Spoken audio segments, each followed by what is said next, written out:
name of your piece? It's called Train Station.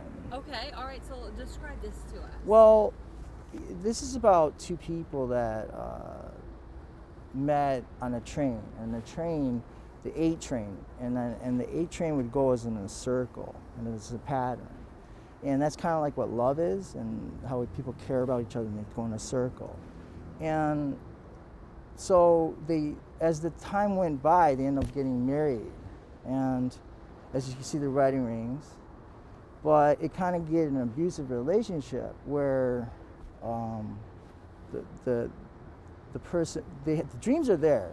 See, both want to be artists, and they just met on their train, 8 train. It's great, everything's going great. But as time goes by, the father in most Asian countries usually do not want their because he's so intelligent, not to actually work as an artist because you don't make much money. So he was pushed to try to become in a technical field. So he looks back at all his dreams that were there and were attainable on these strings, right? And so he can be bitter through all that. And he's looking at that, and she is so in love with her husband still. And in that case, but I think that ultimately it does become abusive. So people hurt. It's learned. It's just all learned to people hurt, and so in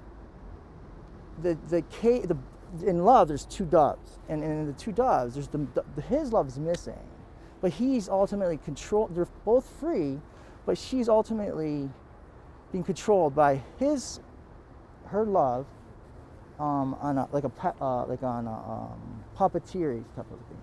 So that's the dark side of him. She becomes so trained in that matter, and also she doesn't know how to deal with the whole situation. And it is usually to confront your fears and confront what's really bothering you. And so she ultimately would have to take, because it's a lady could be actually in a situation where afraid of them, how do you get out of it? So the way I compassed it was I seen my firsthand. I come from a family that in Japan that was very superstitious, and the superstition was 9 was suffering. It means suffering. It literally means suffering. So the more you create that in your mind that I don't like that, I'm a fear of that, you become fearful of that. But when you take the 8, which was the unity of the relationship, and you break it, it becomes a 9, which is suffering. So in that way, I think there's a lot of comic book characters and things like that. When they battle their things that they are afraid of, like Batman, he put the bat there because he's afraid of bats. And so by doing that, that's what he was going after, and he was trying to not be fearful. So that comes back to the mother, and the mother breaks free of that abusive relationship and gets on the 9 train. You're just going, and you're just gonna try to combat that fear and on and on. And another thing I just wanted to bring up was that what she named it was just so timely, because originally it was at another venue, and for her and me to meet, it was just incredible, because I don't think that many people want to step in the shoes of someone that's homeless or mentally ill or abused or whatever, because that cycle always continues, we don't understand it. And so the last part would be train station. It really ultimately in a 360 round or 180, you could say it was a train station, literally training the mother, the daughter, the sister, anybody, that you can't do anything once you're in that relationship, but you can. You're just being trained not to believe that you can do these things, but you do have that power, and that comes with also the man or the woman, because we oftentimes in this world, we want to blame somebody for something in a catastrophic event or something, when it's really it's all of it. It's the whole thing needs to be fixed. That includes, that just rides out on a lot of those things.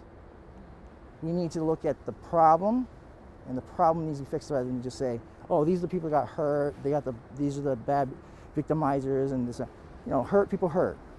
So ultimately that's what I wanted to say. I mean, there's a lot more stuff going on, but that would take forever. And it's not necessarily a great thing to talk about pieces, or sometimes people don't talk about pieces. Mona Lisa has always been talked about. There's just so much stuff.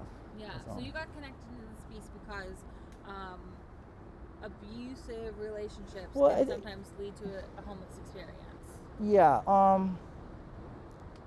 yeah, and you know what I think is that homeless is not necessarily a home. You could have a home.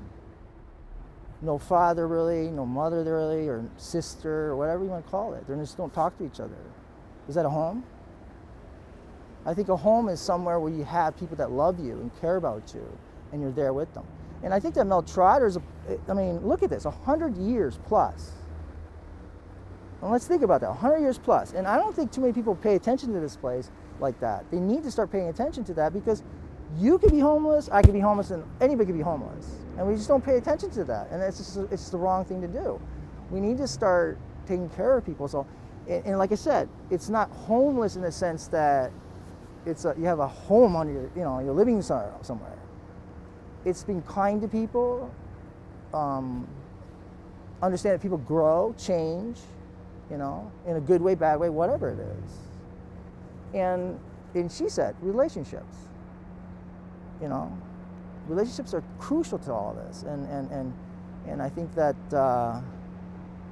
I wish that everybody would just try to understand that it's not us to judge, but it is us to take care of everybody and love everybody as much as we can, and forgive and move forward, and change things. And yeah, that's beautiful. I just it's like it's not like I could say this. It's like I always believe that I believe that like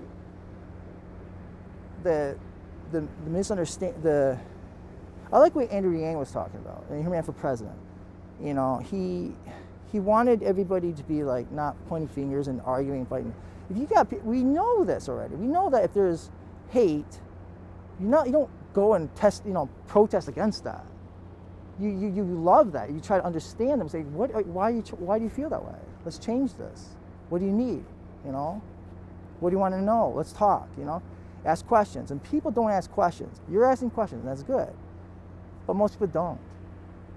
And if you don't ask questions, what do you fear? You fear things that you don't know. So if you fear things that you don't know, and what do you know then? You don't know anything, therefore you'll fear it, and then there's going to problem occur, just like this.